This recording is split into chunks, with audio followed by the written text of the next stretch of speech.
You don't need guidance, Anakin. In time, you will learn to trust your feelings. Then you will be invincible.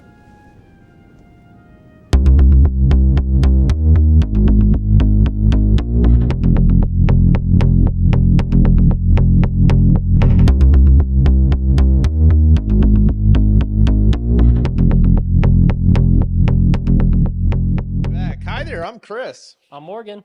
I'm X. I'm Z. And welcome back to X vs. Z, episode 24, which is our second part of our nine-part series of the reviews of the Star Wars movies, and we're doing the prequels right now. Our previous video was obviously Phantom Menace, and this one is Attack of the Clones. Yep.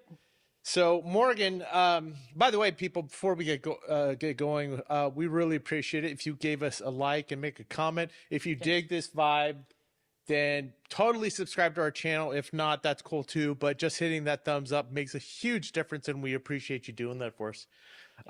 Morgan, what did you think overall in compared to Phantom Menace of Attack of the Clones? Overall, this movie is a lot better than Phantom Menace. You think it's a lot better? Yes. What makes it a lot better?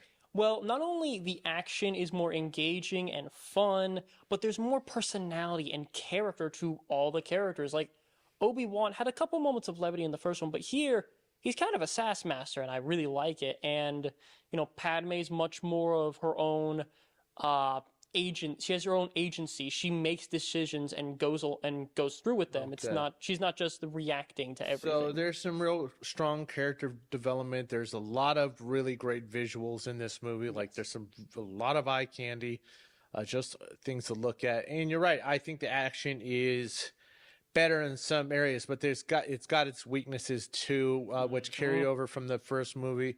We have less of Jar Jar, but he's still in this. But what kind of hurts this whole movie, and it's really hard to get away from, is just the writing is just the dialogue specifically. Is so it's so cringy. And you know, listen, and there's some editing issues, but most of the weaknesses is in the second act. So before we get to the second act, let's start with that first act. We get a little bit caught up about the development of the plot where the Jedi are kind of talking to Palpatine about the possibility of war. Yes, and how they might need a standing army of the Republic because, you know, this is the first time in over 1,000 years that that there's been a force that could be a actual rival to the Republic. Okay. And, one small thing I wanted to bring up that was please. a good thing that I enjoyed was when the Naboo ships are flying in, And it does they have to like turn and orient to be right side up on the planet. I'm reminded about how much I love the design of those the Naboo ships, that metallic look. They are so sleek. They are so sleek and so amazing. Coruscant's amazing too. We'll get that to a second. But some of the issues I have in this movie aren't just about the writing, but particularly about the Jedi. And the first example of that is a conversation that the Jedi have with Palpatine and Padme. And Padme in that little opening first scene. I will not let this republic that has stood for 1,000 years be split in two. We're keepers of the peace, not soldiers. Master Yoda, do you think it will really come to war? Impossible to see. The future is. The Jedi are not built for full-scale war, which you and I have a little disagreement about this, but I think it's ridiculous that all these systems together in the Republic don't have a standing army, as if there isn't a justification enough for the possibility of tension with any system outside of the Republic. Thing is, even if it is a system, the Jedi alone, like you're saying, the Jedi alone would be enough to take down most issues for the Republic. Legitimately, if it was a single planet, we saw that in the first one, in episode 1, all it took was Qui-Gon and Obi-Wan, and Qui-Gon only died because there was a Sith there, and how could you prepare for a Sith? They haven't been seen in 100 years. Okay, I still think the tensions and the other things that happened in the first movie would at least... I think it's just common sense that they should have that, but what it does in that particular scene is I really have a problem with the fact that Palpatine, just Palpatine alone. Let's forget about the fact that he's a Sith Lord and that the Jedi are guided by their sense of the Force, about relying on it to determine whether or not there's the dark Danger. force is around. Yep. Just you and me as people, okay?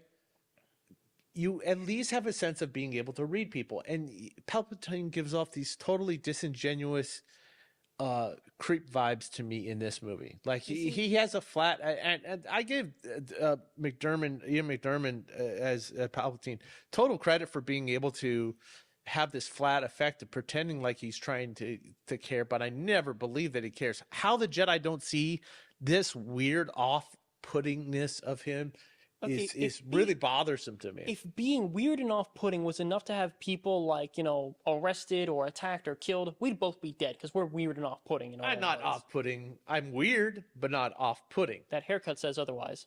Do you think my haircut is bad? I'm mostly just giving you grief. I just got this haircut, you son of a bitch. Take it up with my barber.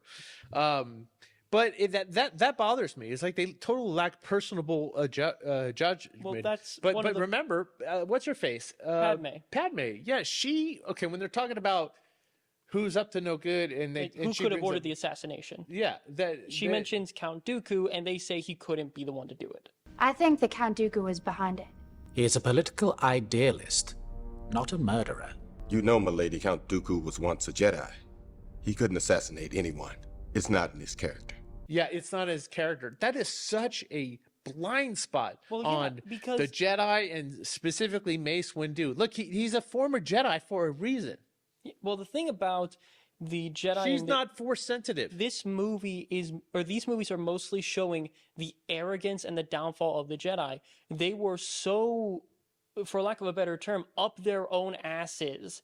They couldn't see what was right. Unlikable to me in these movies. Well, actually. yeah, because they're wrong. They're wrong on so many levels. We'll get to the other levels where we both agree that they're wrong about. But basically, okay, so we get this assassination attempt on Padme, which is the first of at least two. Yes.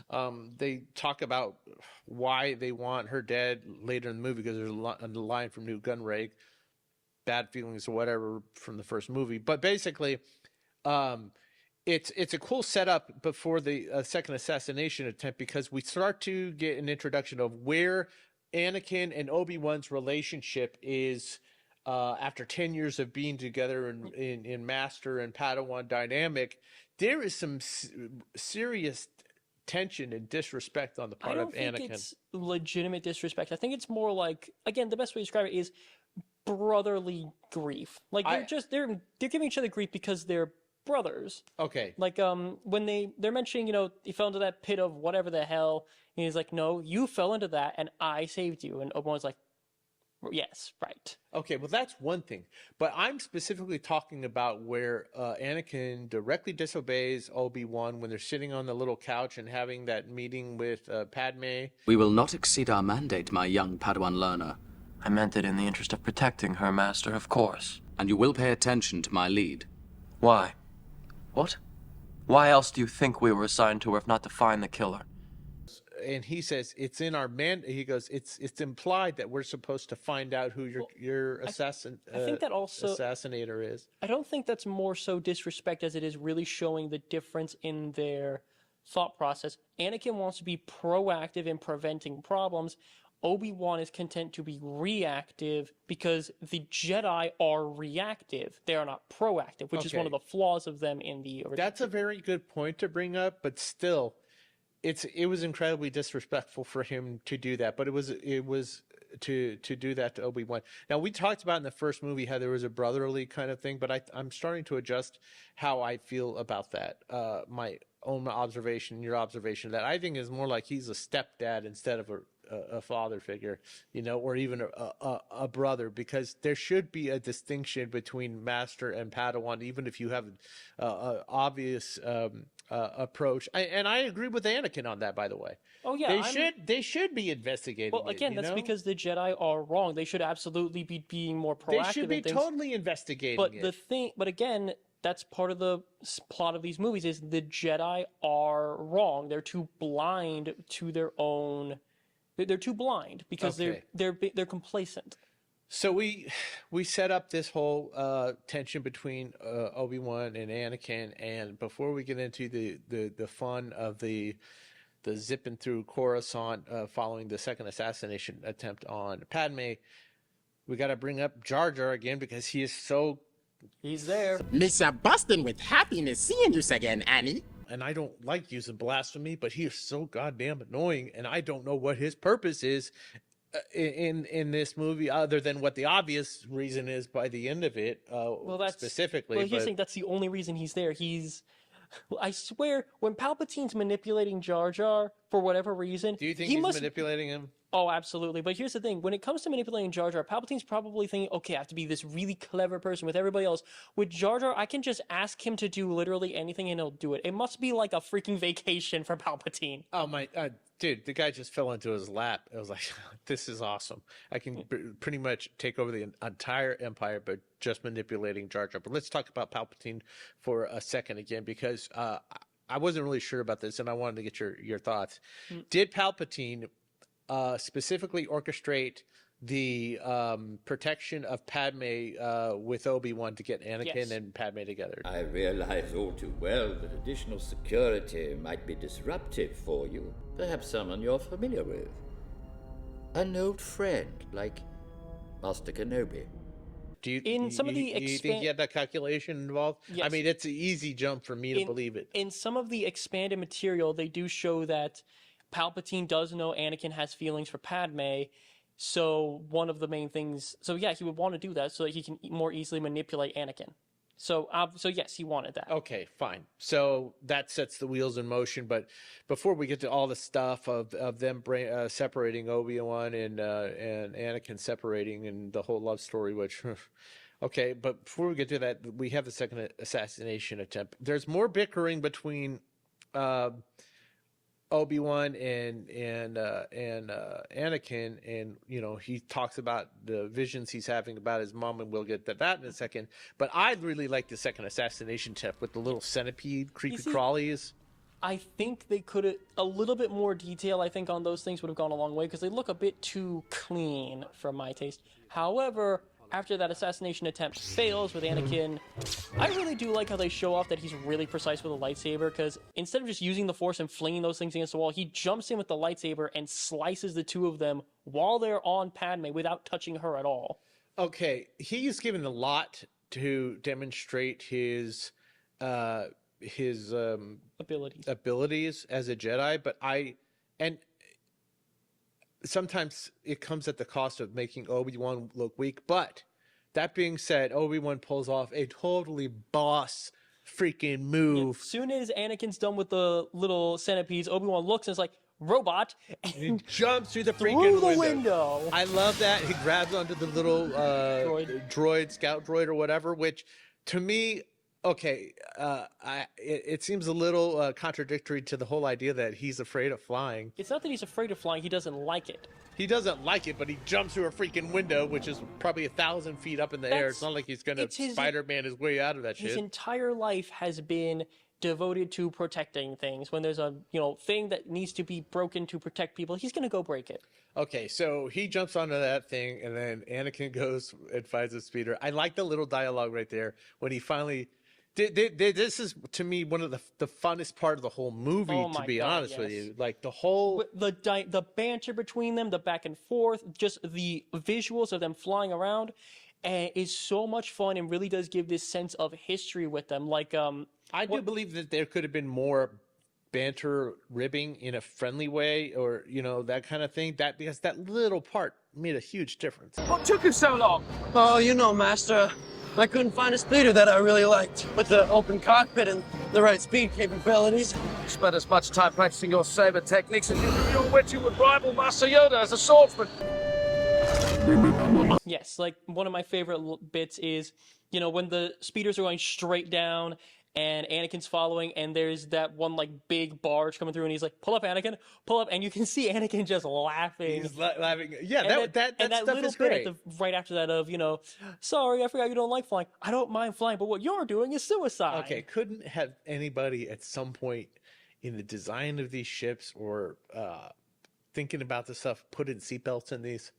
Like, how do none of these ships have seatbelts, man? They do really? have seatbelts, but the people we're watching aren't wearing them because, hey, we're in a high-speed thing. We need to go, and like they're jumping in and out. But and all everybody around else in their speeders are not wearing seatbelts either. That did sounds like like the so old man of me, but like, dude, there's such a high level of probability for dumping out of it. The crux of it is like it is a roller coaster. We get to see more of Coruscant.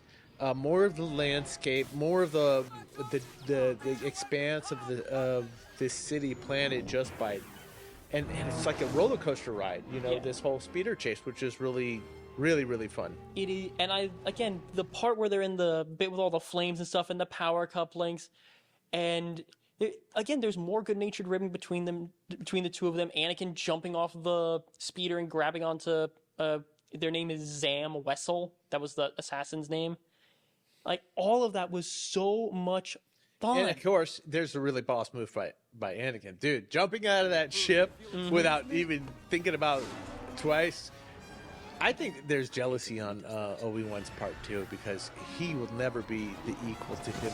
And he has greater wisdom, which carries more currency in the Jedi Order than skill. But Anakin's skill level is off the roof. I mean, he has precognition. He's jumping out of the... They out all of have precognition, but his is even a little bit more. His is to a greater extent because he is the chosen one. Yeah, but to be able to know, okay, we're totally going to catch up to this other guy flying through all this mass of other ships flying around at the same time, and then grasp on I thought it was both ridiculous and awesome at the same time. If you can be both, you absolutely can. And we get to see Coruscant when they finally, Zam crash lands or whatever. We finally get to see more like street level Coruscant. We get to see the nightlife. We get to see some nice wisdom from Obi-Wan too. Well, I always like to see him justify why he's the master when he doesn't have the same level of skill as Anakin. But he was just like, we're gonna go and have a drink. Yep. And that's another thing. Is they really did bring in some sass with Obi-Wan, which gave him more character, and I liked that. But yeah, he's fleshed out more. Okay, it's weird though. If I had a nickel for every time Obi-Wan chops off somebody's arm in a bar, I'd have 2 nickels, which isn't a lot, but it's weird that it happens twice. You would have 10 cents, which is more sense than you have. Oh! Okay, so once we get to this whole thing about saying, we need to protect her, so she's got to go to Naboo. They get separated, and we're into Act 2, and basically we have everything that happens on when he starts the investigation of the Dart. And goes to Camino. Well, first he goes to the diner. Obi-Wan goes to the diner. Well, no, first he first goes to the diner, then he goes to the temple. But that diner with decks and everything, I love that place. These Caminoans keep to themselves. Are they friendly? Oh, it depends. Depends on what decks? On how good your manners are. How big your pocketbook is. I love it. It's a very small scene, but I like the design of Dex, and I like the fact that he's got like friendships that are he's in built. The Jedi Order. Yeah, that are outside the Jedi Order. Means he's like, okay, he's been around. He's got some connections. He's got some friendships out there. Now, to me, that diner is super nostalgic because in the first Lego Star Wars game, that was your hub area where you go to levels and collect things. It's super fun.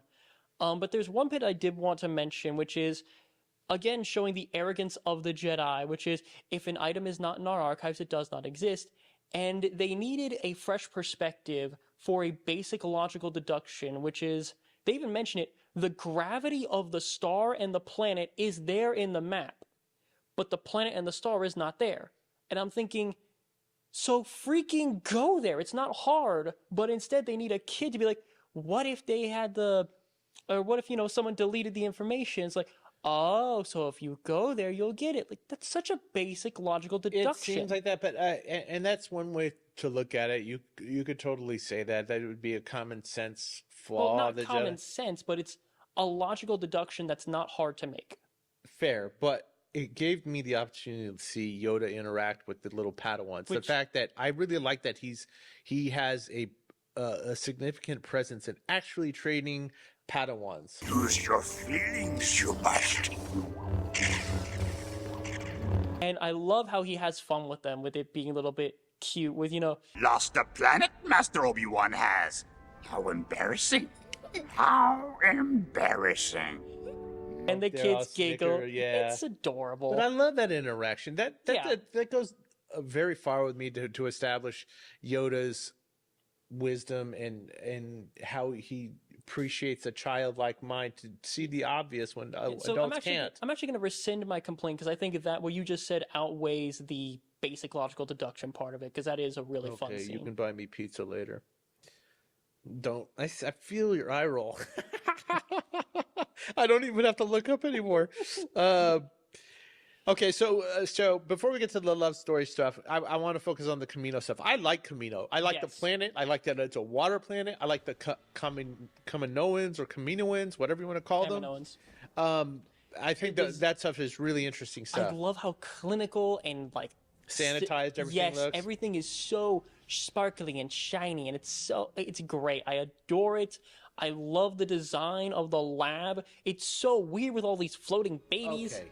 So I have some questions about the whole idea of the establishment of the clone army. One, it's really cool. I like the fact that they base it off of a single warrior in Jango Fett. And Jango Fett was specifically chosen because he was one of the few bounty hunters who actually killed a Jedi. Who has actually killed multiple Jedi, I think. I didn't know that. It's not part of the... it might be part of canon, but it's not mentioned in this. But I didn't need that jump to understand that just by him fighting with Obi-Wan established that for me to say, okay, he can handle his way around a Jedi. And he actually, if he's so good at actually fighting, how come the stormtroopers weren't, or the clone troopers? But it's a sight to see, all digital, obviously, but to see all these mass-produced clone troopers, that was really cool. I love the look and the feel of Camino. It is such this, to me, it's really alien, because I've been in hospitals, but no place I've ever been in has been that pristinely sanitized. Yeah, but I do have questions about who commissioned it threw me off. I don't know who the hell Sifo Dyas was. Okay. They throw this real quick. They throw this name out I've never heard before. And the first thing I'm asking is, one, who is Sifo Dyas? Two, how did he know to start the army? Was it actually Sifo Dyas, or was they used his name as a pseudonym? And was this obviously had to be orchestrated by Palpatine? But my question, overall question was it Sifo Dyas himself who did it? And if so, why don't we ever bring him up?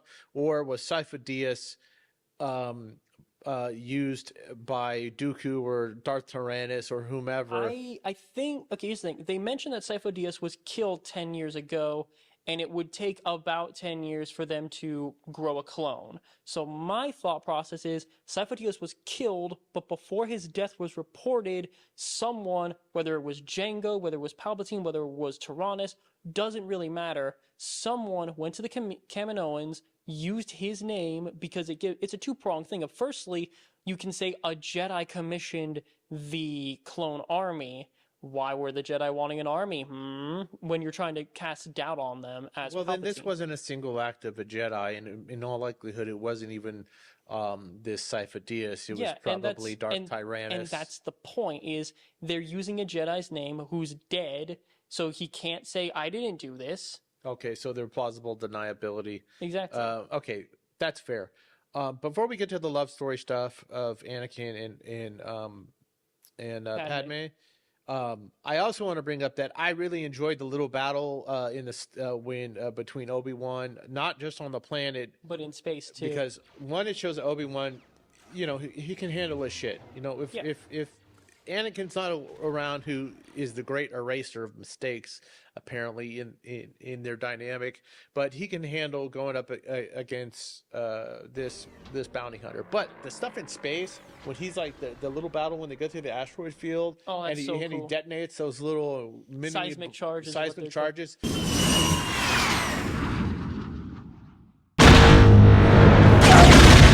It's a great visual. It's a fun little break in the it gets a little stagnant in there because it's all dialogue. It's all like investigation and stuff. The sound design of those charges to me, that angry sort of crunchy is so good. That is so good. And, I want to have that as my alarm sound. And before we forget to mention it, I see if you can get the Timur, the guy who plays Jango Timur Fett. Morrison. Yeah, thank you, Timur Morrison. And who is the kid who plays Boba? That was Daniel Logan.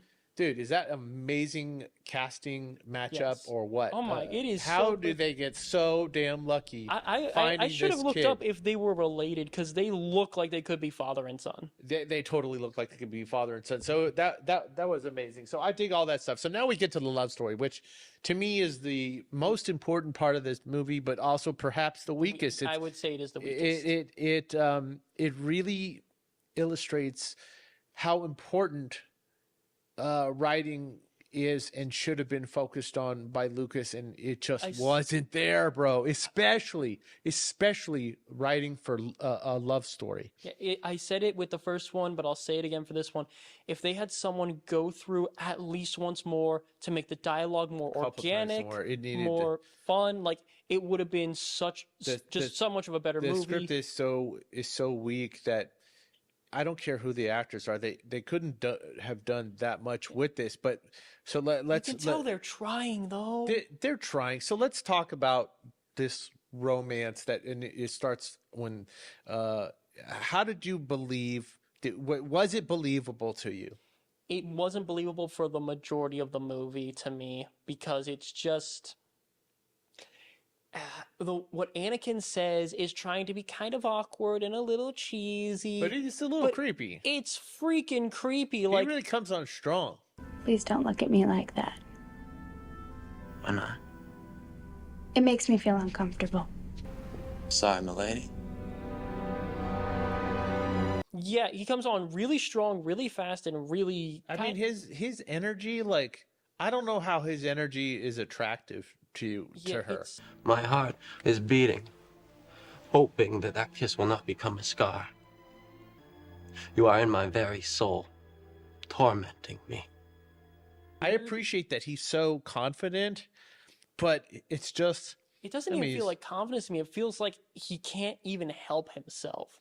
Which that lack of restraint is also his downfall to me, as a character through these movies. Like I'm gonna say this right now, if I know you shouldn't do this in movies, but if this were real life, Anakin would have been like she would have been on the phone to the freaking council saying, "Hey, send someone else for the love of God, please." Okay, so there's some red flags. If I'm Padme, okay. So let's talk about the two big ones for me.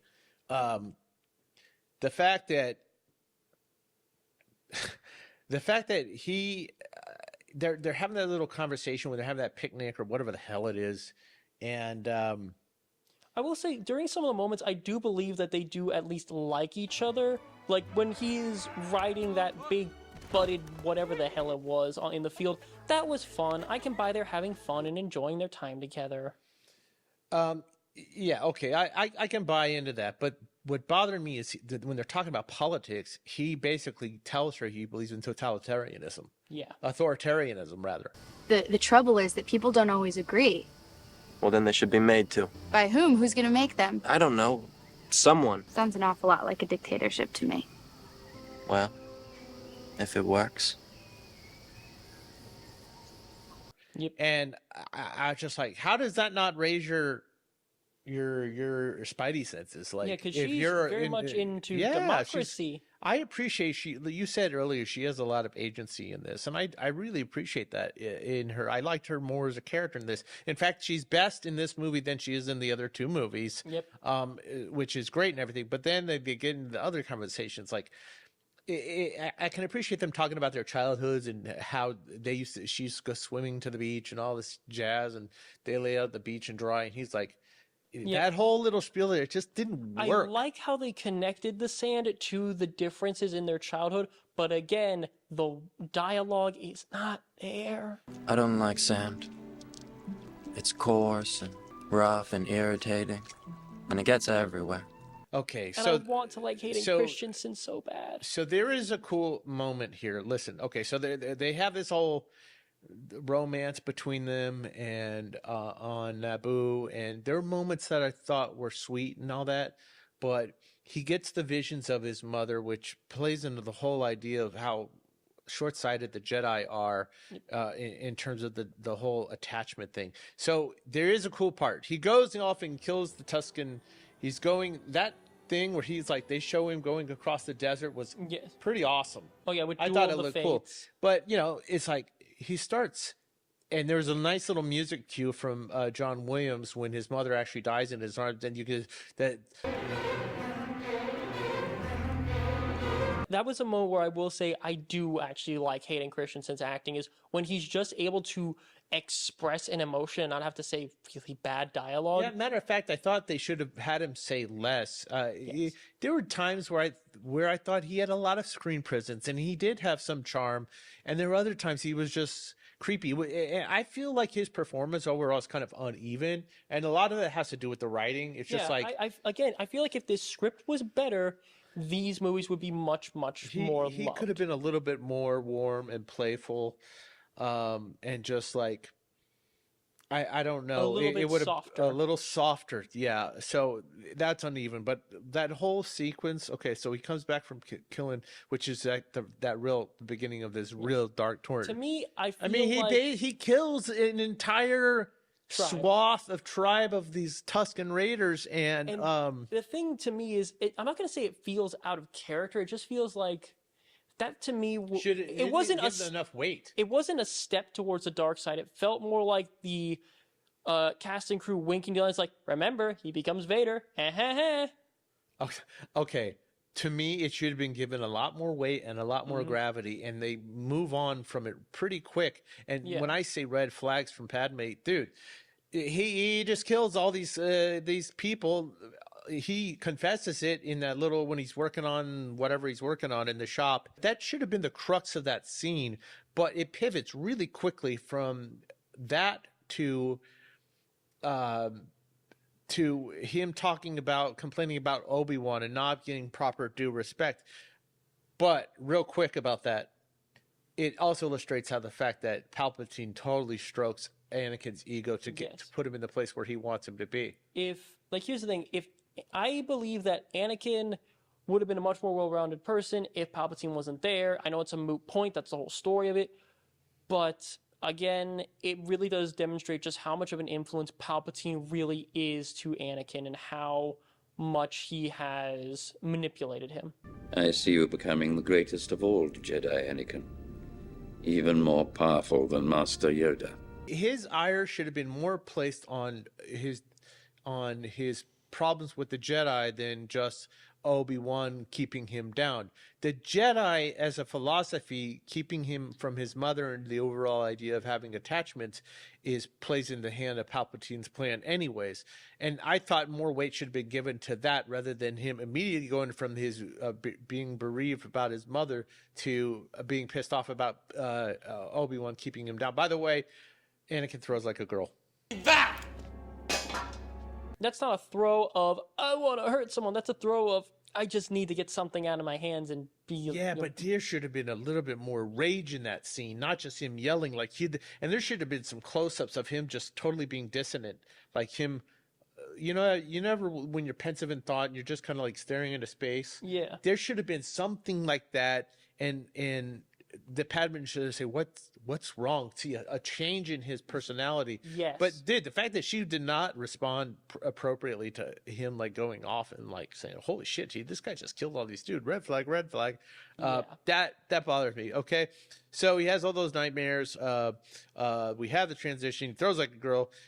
There's a moment where that did more for their relationship than any of the dialogue within the whole love story on Naboo, which is he's specifically told by the Jedi to stay where he's at and watch Padme, and Padme says, "I'm going to help Obi-Wan. He's in trouble. Yep.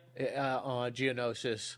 Let's go help him." And then he looks at her and is like, "Man, this is my chick." So he gave me strict orders to stay here. If you plan to protect me, you'll just have to come along. And that look accomplishes more for building their love story than almost anything else. And then also them going to Geonosis and fighting together in that droid factory, which, by the way, that is such a cool location, and it's fun. It's begging to be turned into a video game level. Oh, dude, it felt like a video game. And we get more. Listen, before we talk about all the little combat stuff, we get a more C-3PO and R2-D2, and maybe between that, the arena battle, and everything else, maybe it was a little too much. I think they should have they could have cut out like 2 or 3 moments from C-3PO, and it would have made it a lot more, just a lot better in general. Because a lot of times I feel like, okay, we're getting some really interesting stuff here, and then it's 3PO going, "Oh my, oh, ah." It's funny for a while, but it gets old fast. But I do like how they have R2, not only are we showing more cool gadgets for his, but he's still just being a boss. Seeing him with all the little extra stuff and flying around and stuff, I thought it was cool. You're right about the C-3PO stuff, but he also has a super cringe line. Shut me down. Machines making machines. I don't know, but the whole the Padme and Anakin working together. By the way, how many times has Anakin lost his lightsaber? I think it's like 3. Like the lightsaber that Luke gets in Episode 4. In Episode 4, was that how many iterations of a lightsaber did he have before he got the one Luke got? I don't know, but it's always cool watching them have to work without the lightsabers anytime they do. So all this stuff there was cool. I didn't understand some of the monologuing by Dooku when he's talking to Obi-Wan, and why the hell was Obi-Wan spinning around in that little prison? Couldn't he just been still? I think it could have been a fun. That was so stupid to me. To me, I think it could have been a fun power move by Dooku if they had Obi-Wan spinning and Dooku was just calmly walking, staying in his eye line. Yeah, that would have been annoying too. It was just and ridiculous. He should have just. I don't know why the hell he was. The floating part was fine, but okay, whatever. So they get to the arena battle, right? Yep. Which is the 3 of them up against these posts. They don't have their lightsabers, and they're only using their wits and their Jedi forces. Dude, by the way, back to the agency, Padme. Yeah, Padme is such a badass. She's the first one to get out of her chains, the first one to really start a fight with the thing. Picks her lock. And okay, so the bolt thing that was got some balls on her, man. Yeah, and so I wrote down what they were called. The bolt thing that was after Anakin was called the Reek. The big grasshopper monster after Obi-Wan was called the Acklay, and the cat thing that was trying to kill Padme was called the Nexu. So I love the design of those creatures. Yes, it was felt like there's an actual threat there. It's fun watching them use their wits to get out of trouble. Yes. They each had their own way of fighting their respective creatures, but I love that Padme she's a kind of a badass in this movie. She looks lovely, by the way. She looks lovely in this whole movie, but her costumes were way cooler in this, and I liked them so much better than the Phantom Menace. Yeah, well, in the Phantom Menace, it was ornamental queen stuff. This is, hey, we're going to be doing stuff, so let's wear something practical. There's some practical stuff, and by the way, the white uniform's dope as hell. Yeah. It looked great on her. So that we get in this third act, we get to see.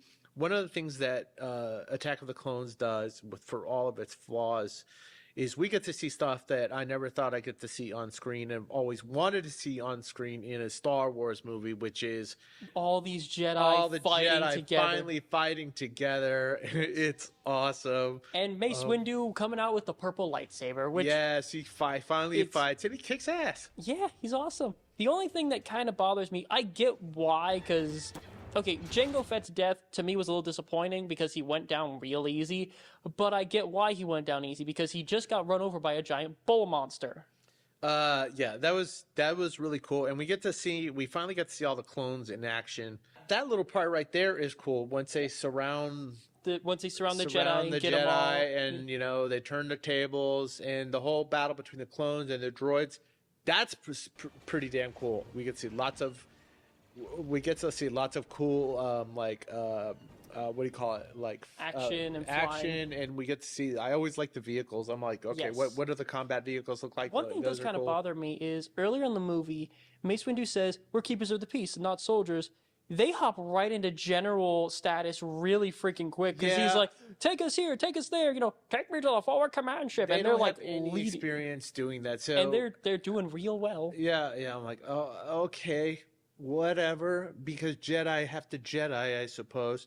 And I like that they go after Dooku, and we get probably one of the coolest things I've ever seen in a Star Wars movie up to this point, which is we finally the Anakin Obi-Wan Dooku battle. It's good. It's not great. It's not Darth Maul cool. But it does have something that new Star Wars could learn from, which is you don't need to be stabbing everybody. A simple tap with a lightsaber is enough to take down someone, because those things hurt like hell, or you could cut off a limb. Plus, we get to see, what's his face, Anakin use 2 lightsabers. Yes, and that was pretty awesome. I think to me that was where I started loving dual wielding, because whenever there's an option in a game for dual wielding weapons, I'm gonna pick it because it's cool, and I think this is where I started to really like that. Yeah, I did too. But the highlight is Yoda shows up, and he kicks a little bit of ass. He has a great fight with Dooku. It's short, but they use the force powers and the lightsaber battle. And a lot of people are like, well, why is Yoda using a cane in that hover chair if he can flip around like that? He absorbed the energy from the Force lightning. I can't remember the name of that technique, but that's a legitimate thing. I never liked the fact that was proprietary to Sith powers. It's like, come on, give me a break, man. But it's good. Okay, so overall, there's a lot of stuff to like in this movie, just like Phantom Menace. Some really fun stuff, and it's the weaknesses. I don't know if the love story and the writing's worse in this movie, I think. Yes. The acting is a little better. I think the acting is better. The writing is worse. But coming together with all the action, I think this is overall a more enjoyable film than The Phantom Menace. Well, what works is really engaging. The action sequences and all that which is basically the first and third acts. And I give them credit for that.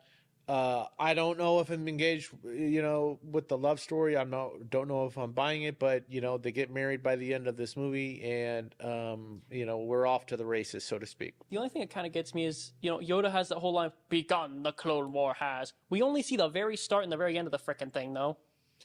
Yeah, well, I mean, that's why the cartoon exists, I suppose. Yeah. Which I feel like I probably will watch that at some point, because I'm getting to the point with these movies is that if you want to go by the most complete timeline of the storytelling, you go from Phantom Menace to the Clone Wars, to the animated show, and then to Revenge of the Sith. animated show, or Rogue One and no, Rogue One the is original after trilogies. Rogue One is after Revenge of the Sith. Yeah, you go animated show, then I just meant to encompass the entire timeline from that to Jedi. Overall, guys, I did like this movie. I hadn't seen it in a long time. I still roll my eyes at the dialogue. The dialogue. I truly, deeply love you. I didn't buy it. I was like, God, that took me out of the movie. I didn't need to hear that. I think she should have just turned to him and says, like a long pause and go, "I do love you, Anakin. I do, and I don't want to live a life without you." Yeah, that would have been simple. That would have done exactly what it needed to do, and it wouldn't have been cringy. Yeah, it would have been. Anyways, we did it, guys. We did episode 24. Thank you for joining us for Attack of the Clones. Yes. A fun little watch. I enjoyed talking about this one with you, Morgan, and I really look forward to talking about Revenge of the Sith, which is by far the best of the prequel trilogies. Which I would say it's a borderline great movie. It's a very good movie. Yes. It fixes a lot of problems, but that will be coming up. Yes, and in the comments down below, let us know what's your most memorable Star Wars commercial, because those were all over the place. Toy commercials? Either the toy commercials, the cereal commercials, the Pop-Tart commercials. Nobody liked the toys from these prequels. and the lawnmower is back. And with that, we're going to call it a day. Guys, we'll see you next time on X versus Z. Later. Later. And may the force be with you. That one too. Always.